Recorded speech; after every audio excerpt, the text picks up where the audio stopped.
The gospel lesson is from the Gospel of Matthew, chapter 28, verses 16 through 20. And then the 11 disciples went to Galilee to the mountain where Jesus had told them to go. And when they saw him, they worshipped him, but some doubted. And then Jesus came to them and said, "All authority in heaven and on earth has been given to me. Therefore, go and make disciples of all nations, baptizing them in the name of the Father and of the Son and of the Holy Spirit, and teaching them to obey everything I have commanded you. And surely I am with you always to the very end of the age." This is the reading of the word of our Lord. Thanks be to God. You may be seated. Well, today we're continuing in our series in Daniel, and our passages today come from Daniel 3, and you're going to notice there's a whole lot of similarities to the things that we experience in our own time today. The way we begin this is to make note that the King Nebuchadnezzar, made a giant gold image of himself to be worshipped. Yeah, that's how we begin today. The king made a giant gold image of himself to be worshipped. Now, we know from our last sermons that the king has been exposed to the God of Daniel, don't we? That the king has experienced some things that really made him think, and maybe even could have led to making him a follower of the God of Daniel. However, Wesley calls it backsliding, I guess. There was a little backsliding going on here because the king wanted to be worshipped himself. The world creates larger than life images for us to worship all the time, constantly. It's something that we face in our world in every bit of media that we partake in.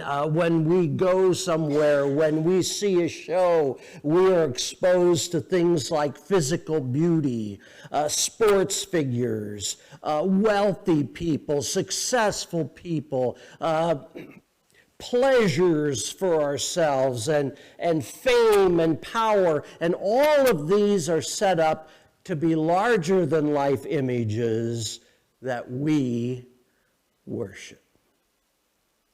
In fact, we are so into these larger than life images of other people that we want that to be the image of ourselves, right? You know what a selfie is? Yeah. Do you know any people that post excessive pictures of themselves? Yeah, I've known a few. Now, to get it right, you have to put the camera up here, kind of above, and look down on you and smile. And, of course, something really good in the background helps also. But when people post a lot of images of themselves, images they've taken of themselves, it is a sign of insecurity. Did you know that? It means that they need constant affirmation, that they're beautiful, that they're lovable, whatever it is that they need this affirmation for. They're building an idol of themselves. We have people who their entire job in life is to look good. Do you know that? Yeah. We see pictures of them all the time. They have famous names that you're familiar with. Their job is to go to the gym and spend 6 or 8 hours every day, and then go home and post a selfie of how good they look. I always get a kick out of these people because when you look at them, it's just unbelievable. I mean, how could anybody be that handsome? How could anybody be that beautiful? It just doesn't even make sense. And then the paparazzi, they catch a picture of them at the grocery store, you know, no makeup, hair's windblown, and all this kind of thing. And you, wait a minute, these are the same people? I don't think so. It turns out they're just real people like us, real people. And yet they try to build themselves into idol status. Now, you can assume that the level of insecurity somebody feels is relative to the size of the idol that they make. So we can assume that Nebuchadnezzar was really insecure, right? Because he had to make a huge statue and it had to be all gold. And then it's not enough that he made this amazing thing for people to bow down in. He also makes a law that says, you will bow down to my idol, and you will worship. Now, if I reject the world's idols, people will try to burn me. Yeah, you may know where this is going, right? Yeah, if I reject the world's idols, people will try to burn me. This is Daniel 3, 8 through 12. But some Babylonian officials used the opportunity to denounce the Jews. They told the king, "O great king, we hope you live forever." Grovel, grovel, grovel. Yeah. But the Jewish officials that you put in charge of the province of Babylon, Shadrach, Meshach, and Abednego, they have defied your decree. They have refused to serve your gods, and they refuse to bow down and worship your image that you set up. And so they should be burned in the blazing furnace. How's that from loyalty from your office co-workers, right? Turned you in right away. Here's the thing. These same people that are complaining to the king, they're the ones that Daniel took a huge risk to save in Daniel 2, right? He went to bat for them, even though he knew they were all charlatans. He went to bat for them to save their lives and to save their jobs. And this is how they respond. You know, people are going to be offended if you don't conform. They want you to follow their ideas, their ways of thinking, their values. They might even want your job. They might be evil. There's always somebody who would enjoy seeing you go down in flames, right? Yeah. Isn't that sad? To think that there's people out there who would celebrate your failures. Doesn't seem right at all. Now, doing the right thing always makes some people angry. This doesn't sound like, this is kind of a lose-lose thing, right? If you reject the world's idols, people will try to burn you. If you do the right thing, it's going to make some people angry. You see, Shadrach, Meshach, and Abednego challenged Nebuchadnezzar's narcissism, basically, didn't they? You may be king, they said, probably not to his face, but you are not God. You see, they were raised to know the one true God before they were taken captive, and they never forgot, and they never turned their back on their God. If you challenge someone's ego, if you challenge someone's pride, there's a good chance the response of that someone is going to be what? Anger, right? It's going to make them angry. The narcissist king says, "I am the greatest." the insecure bureaucrats, these yes men, I'll call them yes people to take the gender out of it. They are the grovelers. They're the ones that respond to every whim of the king. They do not stand up to him. In fact, the principled people in their group, they turn in, don't they? Sometimes it's good to refuse to give in to a bad idea. Shadrach, Meshach, and Abednego refused to bow down. Now, why do you suppose they refused? Well, it violated the first and second commandments, didn't it? Violated the first and second commandments. Here's Exodus 23 through 5. You shall have no other gods before me. You shall not make for yourself an idol in the form of anything in heaven above or on the earth beneath or in the waters below. And you shall not bow down to them or worship them. For I, the Lord your God, am a jealous God, punishing the children for the sin of the fathers to the third and fourth generation. You know, the reason that these three men were POWs in Babylon was because their parents and their ancestors had broken the first two commandments for years. That's really how they ended up where they ended up. This is Daniel 3:13 through 15. Then Nebuchadnezzar flew into a rage and ordered that Shadrach, Meshach, and Abednego had be brought to him. The king asked them, "Is it true that the three of you refuse to serve my gods or worship the gold statue I set up? I will give you one more chance. If you bow down and worship the statue, all will be well. But if you refuse, you'll be thrown immediately into the blazing furnace. What God will be able to rescue you from my power then?" I have a suspicion that he's not as confident as his words would indicate in all of this. So what should you do when the heat is on? First of all, don't worry about depending on yourself. Then Shadrach, Meshach, and Abednego replied, "O Nebuchadnezzar, we don't need to defend ourselves in this matter."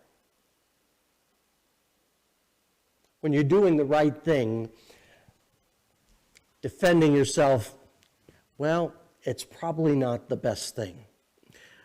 Just trust God to take care of your attackers. Trust God to take care of you. Remember, God has the power to save you. Daniel 3:17, if we are thrown into the blazing furnace, the God we worship is able to save us. Because God can and will do anything. Believe that God will save us. It's important. It's important to have the faith that God will save us. He will save us from your power, O King, Daniel 3:17b. Not able to save us from your power, but will save us from your power. That's an indication of faith, isn't it? It's an indication of faith. When you go through deep waters and great trouble, I will be with you. This is Isaiah 43:2 and 3, by the way. When you go through deep waters and great trouble, I will be with you. When you go through rivers of difficulty, you will not drown. When you walk through the fire of oppression, you will not be burned up. The flames will not consume you, for I am the Lord your God.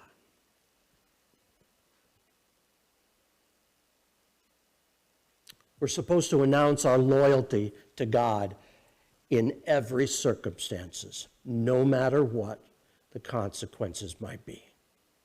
But even if God doesn't save us, we will never serve your God or worship the gold statue you set up. Loyalty, faith, the things that give us hope in the midst of the trials that we face. Now, there's three ways that God saves us, delivers us, rescues us, however you want to say it.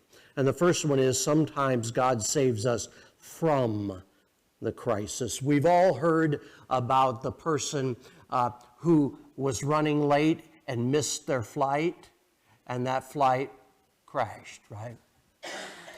That would be an example of how God saved us from the crisis. Sometimes he helps us avoid the fire. The second way that God saves us is God saves us through the crisis. And if we stick to our airplane analogy, then we might think of the miracle on the Hudson. You remember the miracle on the Hudson? Yeah. Everybody boarded the plane. The plane took off.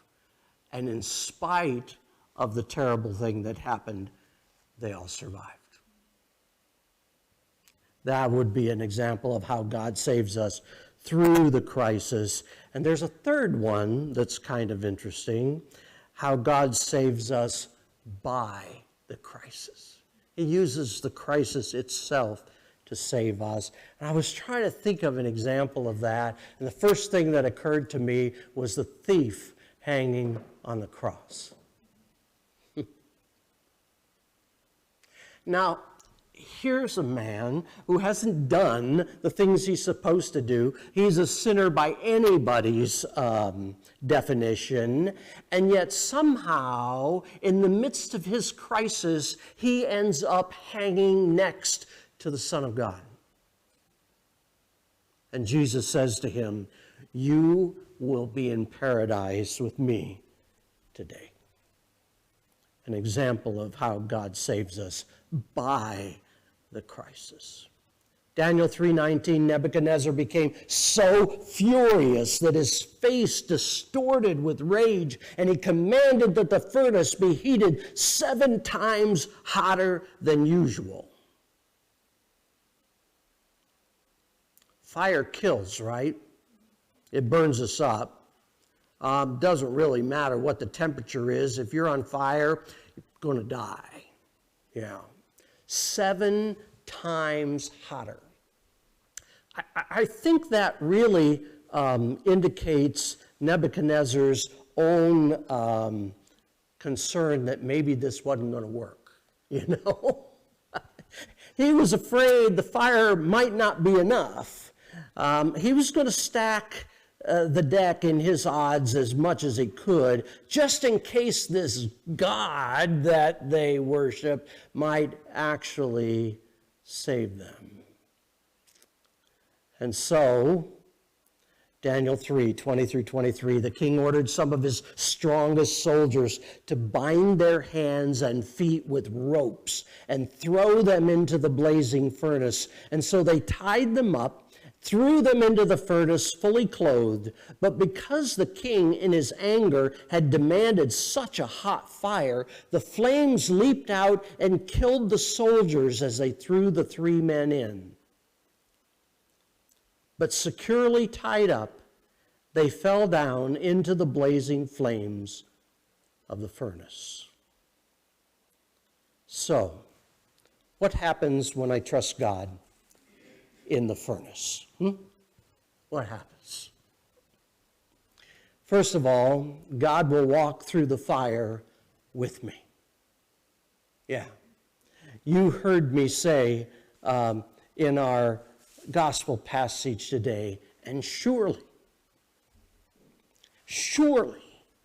I am with you always, always, to the very end of the age. Always means always. Okay? All the time, constantly. And it doesn't matter what fire you find yourself in today, God is surely with you. Surely. But suddenly Nebuchadnezzar jumped up in amazement and asked his advisors, "Didn't we tie up 3 men and throw them into the furnace?" "Yes, we did," they said. Well, look now, he shouted. You can see 4 men now, unbound, walking around freely in the fire, unharmed. And the 4th man looks like a son of the gods. Who was the 4th man? It wasn't a son of the gods. It was the Son of God.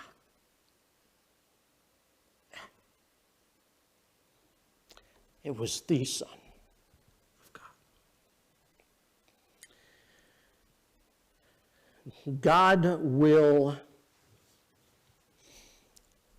burn off everything that ties you down.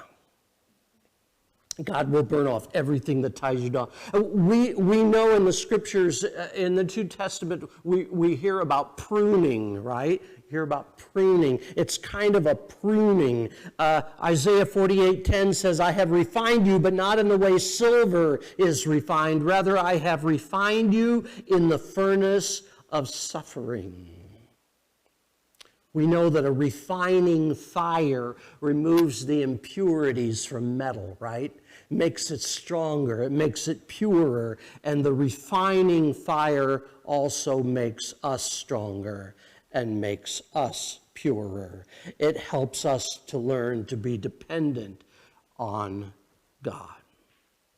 Some of you know that I had a small manufacturing company that I owned in the 80s and the 90s. We manufactured X-ray machines for industry and veterinarians and dentists and medical, a variety of different things that we made X-ray machines for. Even when I was a part of that business, I felt a call from God to go into ministry. And I knew I was supposed to be a pastor. I tried to reconcile all of that. And so I came up with a plan. I told God exactly what to do. I'm really good at that, yeah.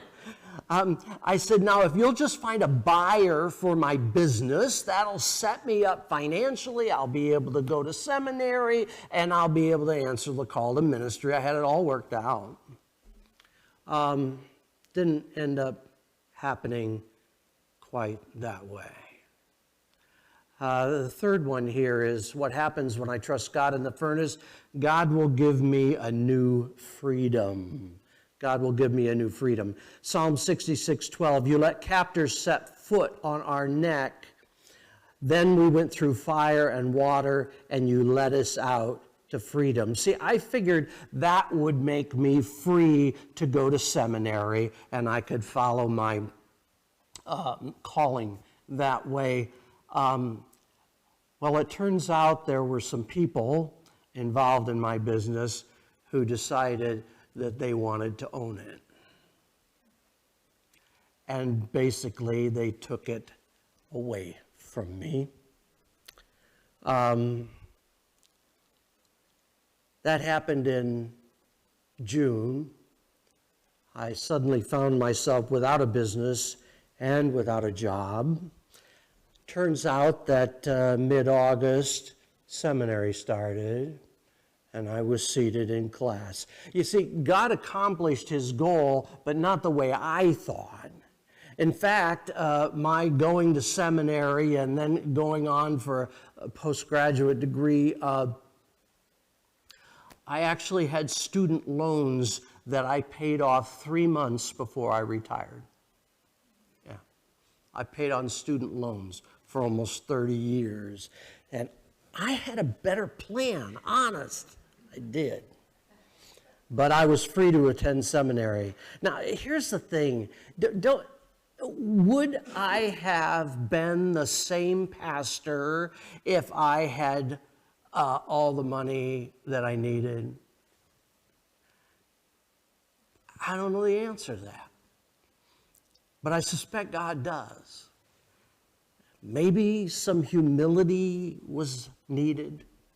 Maybe some compassion for other people that went through financial problems. I don't know all the answers, but it was the path that was chosen for me. And you know what?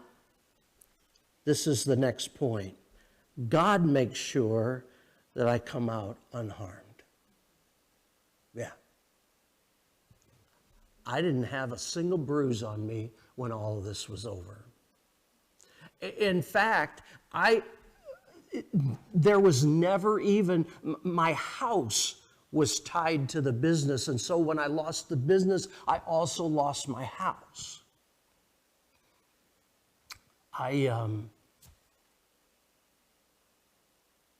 When that happened, I was able to move into a parsonage, the parsonage of the first church that I was serving.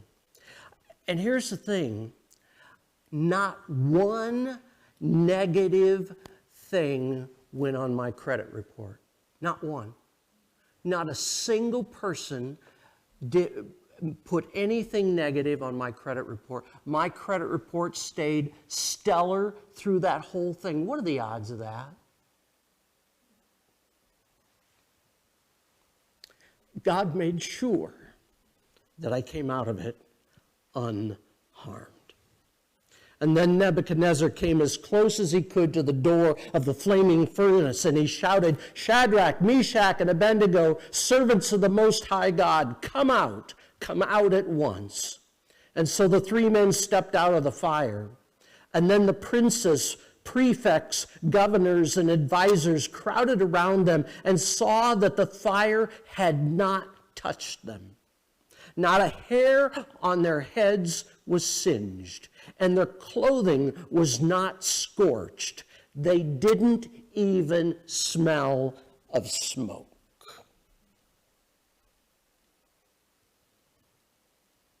That's something. To go through a fire and never be touched by it at all. That, my friends, can only be God.